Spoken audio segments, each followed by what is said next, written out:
नमस्कार दर्शकबिन, हम बानी राधेश्याम पटेल और उ लोग देख रहल बानी घंटाघर टीवी। अभी परसा बारा में बहुत सारा पालिका में गांव सभा नगर सभा होखे नहीं सकत। चर्चा में रहल परसा जिला के कालिका माई गांव पालिका में आ जाइल बानी सन। आ परसा जिला के इ कालिका माई गांव पालिका के गापा अध्यक्ष में 21 वर्ष के नवयुवक वशिष्ठ कुमार निर्वाचित भइल बानी। आज हमनी वहाँ से बातचीत करे जा रहल बानी सन। अपने के स्वागत बा। धन्यवाद। अपने के भी स्वागत बा हमनी के पालिका में। अपने के गांव पालिका के गांव सभा नइखे होके सकत, कारण का बा? कारण ये बा कि में बाधा होता पार्टीगत हिसाब से चाहे अपन पर्सनली हिसाब से। अब नियम से स्टेप बाय स्टेप बैठावल जाई तो पहले सबसे पहले राजस्व परामर्श समिति के बैठक बैठे के चाही। उपाध्यक्ष ओकर संयोजक है। पहले वहाँ के बैठावे के चाही। तो वहाँ बैठक बैठावे से पहले वहाँ का डिमांड बा कि पहले हमनी के बाँट फाँट कर लेवल जा, बजट बाँट फाँट कर लेवल जा। उनका डिमांड है 2.5 करोड़ से ऊपर वार्ड अध्यक्ष के हुए कि पहले के हिसाब से मिले के चाहिए। वो सब वार्ड अध्यक्ष के ना 2 गो के, वार्ड नंबर 2 के और वार्ड नंबर 4 के, कि जगह पहले के अध्यक्ष जी चलैले बानी हमनी के पहले मिलत रहे 1 करोड़ 30 लाख 1.5 करोड़ के आसपास। तो उहे मिले के चाहिए ना। तो हमनी के गाँव सभा ना होखे देम सन। और मैं साथ साथ उपाध्यक्ष जी भी बानी कि हमारे पहले भाग भंडा बजट के कह देवल जा आ तबे हम बैठक बैठाएम, तबे हमनी के स्टेप बाय स्टेप आगे बढ़ल जाई। अपने के उम्र अभी 21 वर्ष बा। सब कोई सोचता कि मतलब अभी मेयर साहब जौन बा लइके फइके बानी ना। अब सोच लइका उम्र देख के तो सोचबे करे लोग, लेकिन शायद काम देख के ही ना सोची लोग। कैसे योजना भी ऐसन बहुत बहुत बनेल बा इंसान। अब जो बढ़िया काम करे जाला ओकरा तनका बाधा तो अइबे करेला। अब पहले के हिसाब से बा जिंगे सेलिंग तो कइल बा उ लोग के मंजूर नहीं है। अब उ लोग के दोसर बात बा, लेकिन हमरा उ तो नहीं है। जनता हमरा के लैले बा, अपन हम सब कुछ छोड़ छाड़ के आइल बानी राजनीतिक में। अच्छा, अब चुनाव के नतीजा अनुसार अपने के जसपा पार्टी से जीतल बानी मेयर में। उप मेयर में कौन पार्टी से के जीतल? उप मेयर से राजमती देवी बरैन जीतल बानी कांग्रेस पार्टी से। अच्छा, वार्ड के अभी 5 गो वार्ड बा अपने लोगन के गांव पालिका में। तो वार्ड में कौन-कौन पार्टी के वार्ड अध्यक्ष जी लोग बा? वार्ड में बाटे यहाँ 3 गो जसपा के बाटे। Ward number 1, ward number 3, ward number 5 जसपा से बा। वार्ड नंबर जन 4 बाटे कांग्रेस से बा। वार्ड नंबर जन 2 बाटे उ एमएलए से बा। अच्छा, ओकरा बाद अपने के गांव सभा कितना सदस्य बा? गाँव सभा पूरा हमनी के टोटल 29 सदस्य है। गाँव सभा करके 29 चाही। जैसे जसपा के में 14 बाटे, बाकी कांग्रेस के बा एमएलए के गठबंधन, कांग्रेस एमएलए गठबंधन बा। 15 आदमी होने बा। 15 आदमी होने बा, 14 आदमी एने बा जसपा। अच्छा, बोर्ड के चुनाव भी हो गइल बा। बोर्ड के भी चुनाव हो गइल बा। उ कौ सदस्य बा ओमे बहुमत के करता? बहुमत यहाँ जसपा के बाटे।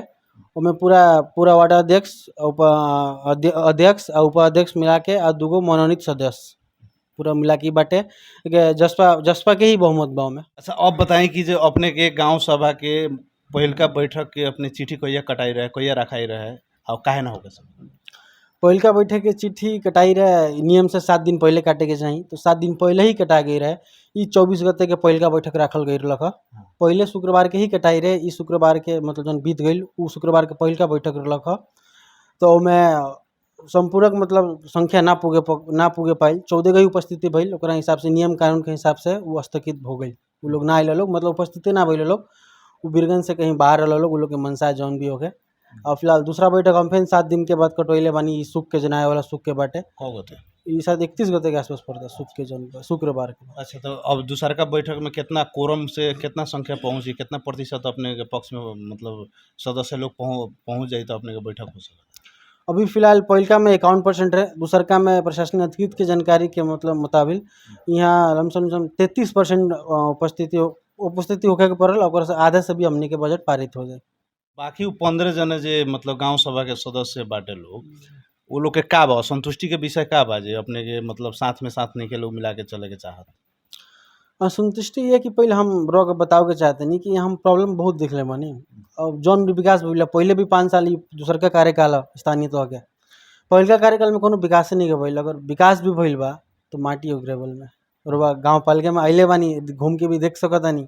यहाँ हर एक वार्ड से जौन जन्मदर्ता बिहादर्ता मृत्युदर्ता बने के चाहिए। यहाँ सामान्य उपलब्ध नहीं है, कंप्यूटर नहीं है, प्रिंटर नहीं है, नेट के सुविधा नहीं है।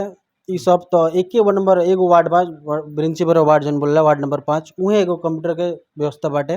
पहले अपने के कार्यकाल में जनता सबके विश्वास करके युवा के जीतैले बा, एकदम अवगे के भरखर के मतलब पढ़ाई से अपन पढ़ाई छोड़ के आके यहाँ खुद पढ़नी गाँव पालिका के विकास के सेवा में लागनी। अपने के योजना का बा अगर गाँव सभा बढ़िया से कर देता नहीं रहुआ तो सबसे पहले कि आगामी आर्थिक वर्ष के बजट कितना बा आ कैसन कैसन योजना अपने सिलेक्ट कैले बा? देखिए पूरा टोटल बजट मिला के सशस्त्र के सबके मिला के लमसम 36-37 करोड़ के आसपास बा, लेकिन वो सब काट फूट के जन चलावे वाला बजट बाटे वो लमसम 18 करोड़ के आसपास बा। उनमें फिर चालू पूंजी बाटे, चालू पूंजी लमसम 8 करोड़ के आसपास है। 8 करोड़ कहा जाता कि अभी 15% तलब वृद्धि भी भइल बा और प्लस यहाँ पहले नगर प्रहरी ना रहे वो भी रखेगा हमनी के योजना मतलब सोच बाटे।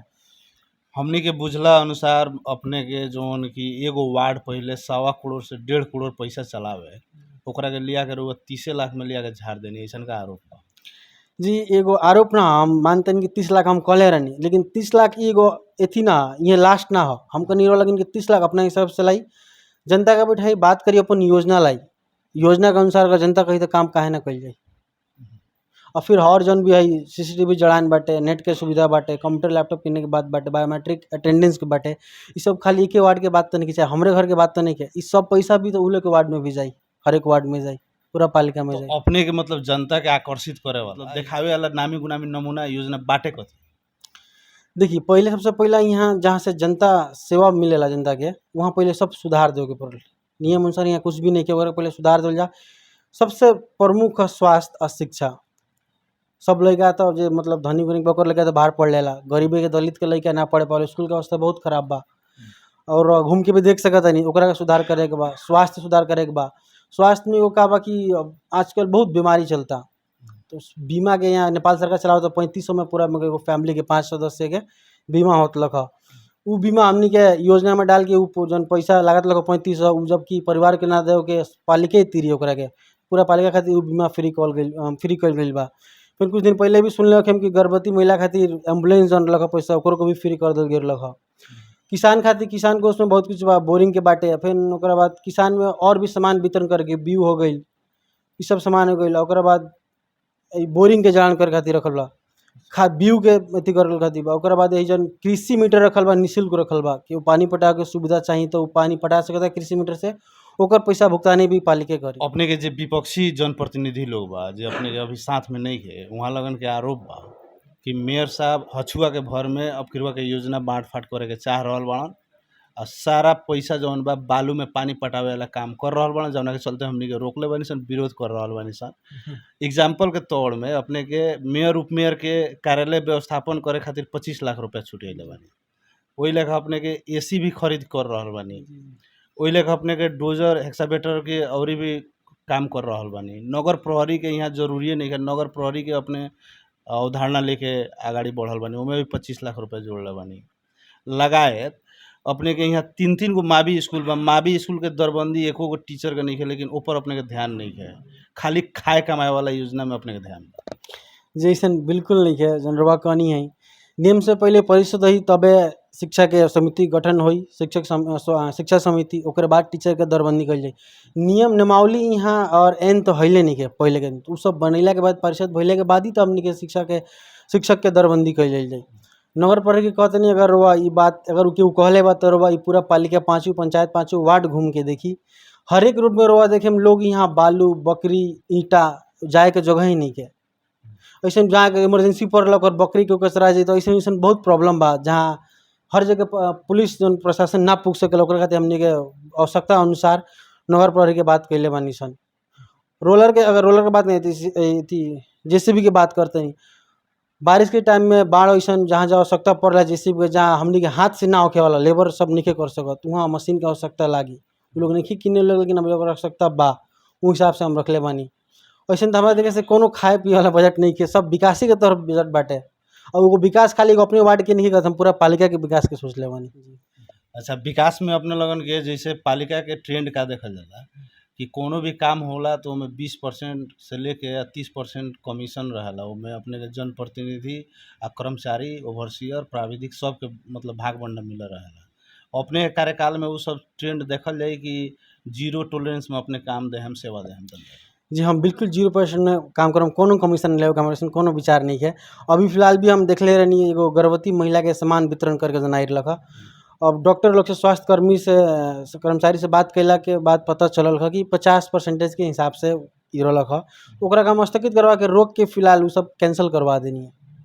कैसे उ परसेंटेज के हिसाब से रहलक ह, पॉकेट लमसम 800 गर्भवती महिला के पॉकेट बांटे के हिसाब से रहलक ह, लेकिन 200 बटा देलक 600 जेबी में, उ सब हमारा लगना चले, वही से ओकरा के रोक टोक हम करवा देले बानी। और जौन भी होई परसेंटेज के हिसाब से ना एकदम पूरा जनता के पैसा है, जनते में ही जाई, कमीशन के कोनो बात नहीं है। ईंधन में भी अपने के पैसा बहुत ज़्यादा छुटेले बानी। सरकार के नीति बा ईंधन कम आयात करे के, कम गाड़ी घोड़ा चलावल जाओ, इलेक्ट्रिक गाड़ी चलावल जाओ, अपने ईंधन में मतलब लाखों रुपए छुटियावल बानी।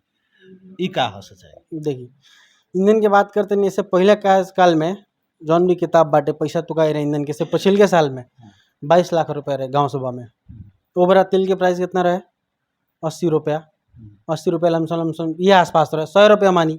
अभी वो मुकाबला प्राइस देखी, पहले का रहे गाँव में ई पालिका में, अभी जेसीबी किने के बाद में ओमे ईंधन के प्राप्त लागी, ट्रैक्टर किने के बाद टंकी सेफ्टी किने के बाद उ सब ईंधन के लागी, नहर पर ईंधन लाई, उ सब पहले के, अभी पहले रहे 22 लाख रुपया, फिर विशेष गाँव सभा कैला के बाद फिर ये लोग 10 लाख रुपया थपले बा। अगर वो बुक सही तो हम प्रमाणित तो उ सब हम दिखा सकत नहीं।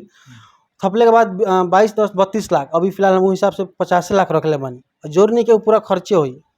हम पहले भी आइला के बाद कोनो मतलब मेंटेन हिसाब से ना रहे, लॉग बुक ना रहे, हम पूरा लॉग बुक में चालू करेनी, जे भी गाड़ी लेके जाई, जहाँ भी जाई, कोनो यूज में जाई, ईंधन जे भी लेता, कहाँ खाती, कितना किलोमीटर बाद, सब में नोट होके के चाहिए, उ हिसाब से कर ले मानी। और जब चालू पूंजी में अगर पैसा बचत है तो ओकरा के हमनी के फिर भी दोसर अथी में काम में लगा सकत। चलिए, अब अपने से जे असंतुष्ट पक्ष बा ओकरा के दिल जीते खातिर अंतिम में का कहे? अब देखी, हम ये कहम कि हमरा से क्यों दुश्मनी नहीं के, पालिका में हमनी के मिलजुल के म्यूनसिपालिटी हमनी के विकास करे के बा। अब इनके टाइम सबसे पिछड़ गाँव पालिका इहे बा, कालिका में गाँव पालिका कोनो विकास नहीं के भाई, रोड देख सकत नहीं आइल बानी। तो मिल के चलल जाए, अगर वो लेकिन आयम बात रखम तब तो रो, लेकिन कोनो बातें ना करम, बैठके ना बैठम नियम से, भागे में लगिम तो बातचीत केंगे होई, बैठ के ही तो छल फल हो सकत है नु, कि बिना भगला से होई, अइला से ना होई, अपने कुछ भी कहले से तो ना होई, आके बैठ के बात करे के पड़ल, छल फल करे के पड़ल। तो हम तैयार बानी, हम जनता के हित में काम करें, गाँव पालिका के विकास खातिर काम करें। ऐसा नहीं है कि 30 लाख तक सीमित बा उ लोग के बजट, 30 लाख तक वो अपने हिसाब से लाई लोग, जनता के हिसाब से अपन योजना ले आओ लोग। अगर योजना पे काम नहीं के हो तब हमरा से सवाल क्वेश्चन कर लोग, जहाँ सवाल उठाओ लोग, तब हमरा से क्वेश्चन पूछेंगे। जनता हित खातिर पैसा बा, जनता के हित में काम करे के बा, हमरा ओर से कोनो रुकावट नहीं है। अब पूरा गाँव पालिका मिल के, पूरा जे भी जीतल जनप्रतिनिधि पूरा मिल के चलल जा, गाँव पालिका के विकास कइल जाए। कहीं ई तो नहीं है कि वहाँ लगन के चुनाव में बेसी पैसा खर्चा हो गइल बा और पैसा निकाले खातिर रउआ बजट कम दे रहल बानी, इहो कारण हो सकता कि वहाँ लगन मतलब तिगड़ बिगड़ी कर रहल बा? नहीं तो अगर शीर्षक वाइज पैसा बढ़ाए तो पैसा बचत कहाँ बा? जैसे 30 लाख हमरा मिलता तो ओमे से हम कितना हम ओमे से मारे, अगर 1 करोड़ वार्ड के मिल जाता साल के तो ओमे से तो हम कुछ मार सकता नहीं। अब तो उ लोग उ समझ हमरा ऐसा कोनो विकास नहीं कि तो हमार बजट है ना, हम तो कहले नहीं, हम तो बजट तोकले ही नहीं कि हमारा इतना बजट कह के। अपने के चुनाव में कितना खर्चा हो गइल? चुनाव में तनको खर्चा नहीं के, पब्लिक के विश्वास पे तभी तो जीतल गई बा। चलिए, बातचीत खातिर बहुत बहुत धन्यवाद। धन्यवाद।